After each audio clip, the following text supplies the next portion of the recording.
Saheed Osupa ti tàn mọ́lẹ̀ sí awuyewuye tó ń lọ nípa ìjà òun àti olóyè Sunday Igboho báyìí. Ṣé ẹ mọ̀ wípé gbajúgbajà òǹkọrin fújì ìyẹn Saheed Osupa ló kọ̀ láti yọjú síbi ayẹyẹ òkú ìyá Sunday Igboho tó wáyé ní ìparí oṣù kejì ọdún 2024 yìí.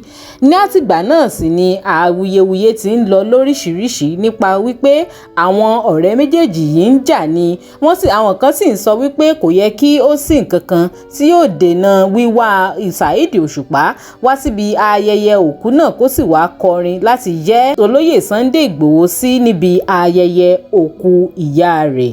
Bẹ́ẹ̀ sì ni àwọn kan ń sọ wípé Saheed Osupa kò fẹ́ kí àárín òun pẹ̀lú gómìnà ìpínlẹ̀ Ọ̀yọ́ ìyẹn Ṣèyí Mákindé kó dàrú ni kò ṣe yọjú síbi ayẹyẹ òkú ìyá Sunday Igboho.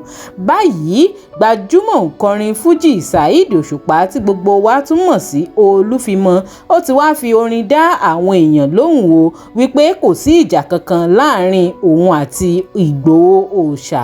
DigiNaija Television rèé, ẹ má gbàgbé láti tẹ subscribe button tó wà lábẹ́ fídíò yìí, ẹ láìkí fídíò wa, gbogbo èrò ọkàn yín ẹ fi sí comment kẹ̀dẹ̀ máa share fídíò yìí kó máa lọ káàkiri. Ó ṣe eléyìí níbi ayẹyẹ kan tó wáyé ní ìlú Ìbàdàn níbi tí Saheed Osupa ti kọrin tó sì lo àsìkò náà láti fi kí Sunday Igboho báyìí. Ó ní wípé àbí ẹ gbọ́ ohun tó ń sọ nípa Sunday yẹn ni, akọni Yorùbá tó kojú Fúlàní tíjọba lé tó wá sá lọ sí òkè òkun. Ó tún fi Igboho ṣàwé ṣàwámà ńlá ìyẹn oúnjẹ ìlú òyìnbó tó ṣe wípé ó yẹ kí gbogbo àwọn ọmọ Yorùbá ó máa kó jẹ rush ni. Ó ní ṣùgbọ́n ó ṣe ní láàánú wípé àtúndìtẹ̀ mọ́ ni. Ẹ wò ẹ̀yin èèyàn, ẹ jẹ́ a jọ gbọ́ ohùn lẹ́nu Saheed Osupa. Abẹ́ ẹ̀gbọ́n tó sọ nípa Sunday yẹn, akọni Yorùbá tó kojú Fúlàní tíjọba lé tó wá sá lọ sókè òkun tó padà dé tó yẹ ká máa gé ṣàwámà láti gbogbo èèyàn kò jẹ Yorùbá lẹ́wà ń dìtẹ̀ ọ̀pọ̀lọpọ̀ Yorùbá burú.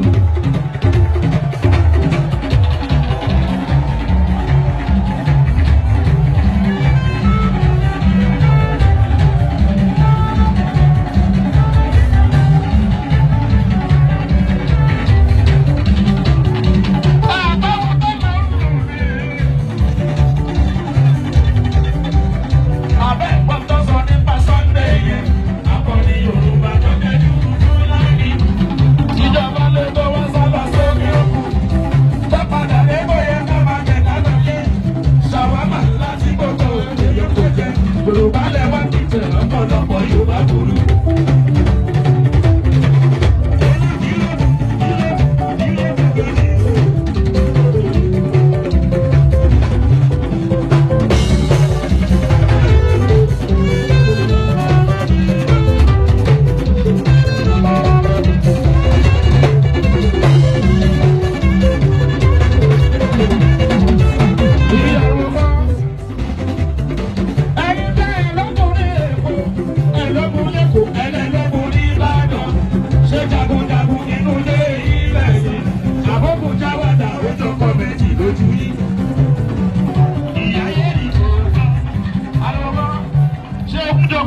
Abiola Agbele Aboyo skiti nisi ọmọ Ìyábàdàn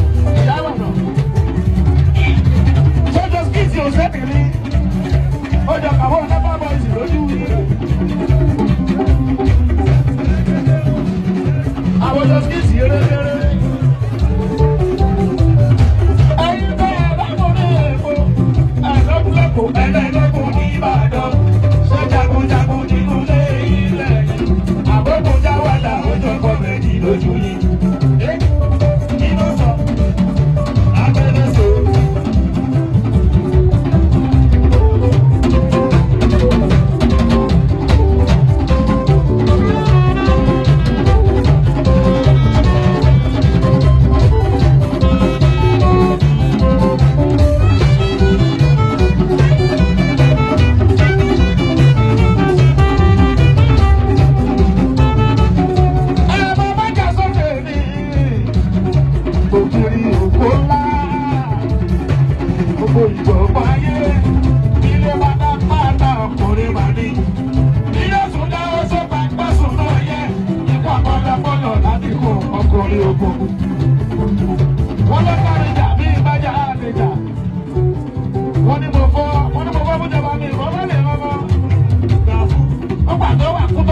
dúró mi